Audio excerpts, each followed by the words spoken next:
Well, the first thing that comes to mind is just how vast my collection, my career was. You know, it spanned 40 years. Holy smokes!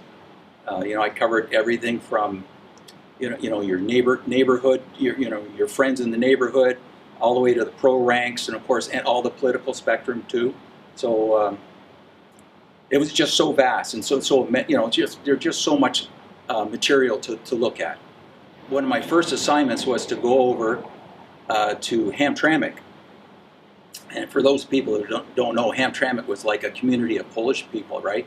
And so they were shutting down one of the churches, one of the main churches there, to bring in a GM assembly plant, a GM car assembly plant.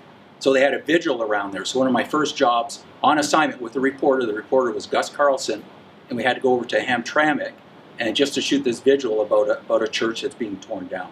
So yes, they were part of our coverage area. I grew up in Windsor. Both my parents are from Windsor.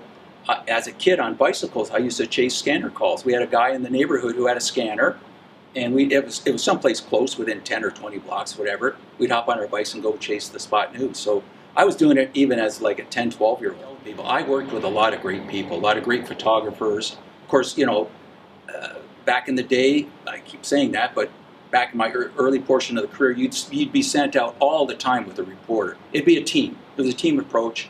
And of course, I was just the last guy who took it, pushed the button on the camera and captured the images. So it took a huge team behind me to get me to where I am today, where I'm showing my images.